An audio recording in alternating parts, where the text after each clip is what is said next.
The velvet ropes of Hollywood prestige may stretch long, but for Meghan Markle and Prince Harry, they've just been cut short.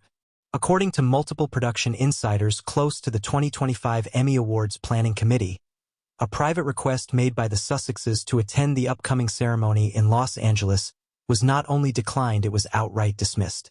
The response from the Emmy host's inner circle was reportedly blunt. "We don't have space for political baggage. We're here to celebrate performance, not controversy." This deliberate shutout wasn't accidental. It's the latest in a growing pattern of calculated Hollywood rejections aimed directly at the couple once hailed as royal disruptors. But now, the only thing being disrupted is their access.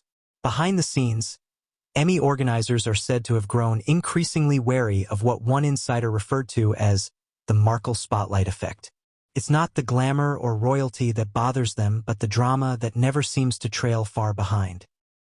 Meghan, once embraced as Hollywood's crossover princess, has reportedly lost much of her goodwill in the industry due to repeated failed ventures, polarizing interviews, and an endless cycle of rebranding attempts that have exhausted even the most patient gatekeepers in entertainment. What should have been a shoo-in guest request, considering her past TV credentials on Suits, was instead treated with cold indifference. And the timing of the snub couldn't sting more. With Meghan's recent push to re-enter the Hollywood circuit through lifestyle products, podcasts, and rumored future film deals, being seen at the Emmys was likely a calculated move to signal relevance. But according to sources inside the event's LA production crew, the decision wasn't personal, it was professional. "This is a celebration of excellence in television," one senior organizer allegedly remarked. "We've already had to push back against enough PR distractions. We're not adding two more." That two was unmistakably referring to the Sussexes, who, despite being California locals, were given zero courtesy. The rejection comes after a long string of public missteps that have damaged the couple's reputation within Hollywood's elite. From their multimillion-dollar Spotify deal collapsing labeled internally as a grift by Spotify execs to their Netflix series underperforming after early hype, Meghan and Harry have become a cautionary tale. Too much controversy, too little content. Industry heads now reportedly view the couple not as creative collaborators, but as liabilities. "They bring heat," said one entertainment agent, "but not the kind we want on a red carpet."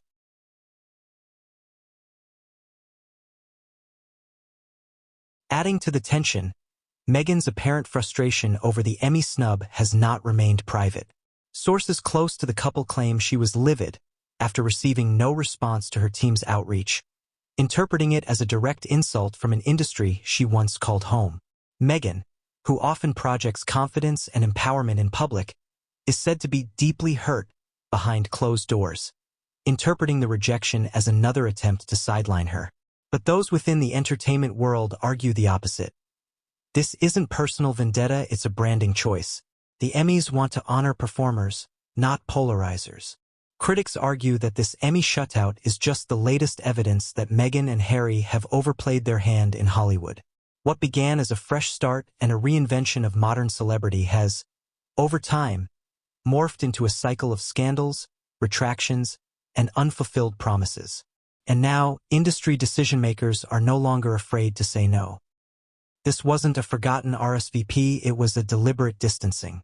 In an era where every guest list is scrutinized, Emmy organizers were not willing to gamble on headlines that had nothing to do with TV achievement and everything to do with royal fallout.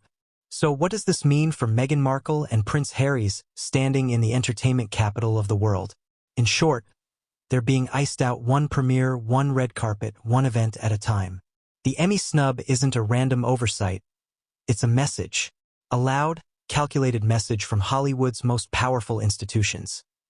You may have left the palace, but that doesn't mean you've earned your place here either. The glittering lights of LA can shine bright, but not everyone is allowed to stand beneath them anymore. For Meghan, this may be the most painful rejection yet, not from the crown, but from the camera. And perhaps that's the twist Meghan never saw coming. For all the talk about breaking free from royal restrictions, she now faces an even colder gatekeeping force, Hollywood itself. In Buckingham Palace, she was criticized for rewriting the rules. But in Hollywood, She's being punished for overestimating her role in the game. There's no sympathy here for royal exiles. There's only performance, reputation, and the ruthless arithmetic of influence versus distraction. Meghan may have hoped the Emmys would be her re-entry, an elegant walk down the red carpet, cameras flashing, and critics silenced. Instead, the silence is deafening and telling. Even more damning is how public this absence will feel. On a night where television's biggest stars are celebrated, her empty seat, real or symbolic, will speak volumes. No cameras trailing her gown, no flashing lights catching Harry by her side, no media buzz about the Duchess returns. Just a quiet but calculated absence. One that reinforces what industry insiders have whispered for months. Meghan isn't being excluded because she's controversial, she's being excluded because she's become predictable. And for a world built on novelty and nuance, predictability is the kiss of death. Hollywood doesn't blacklist people, it forgets them, and Meghan may already be fading into that void.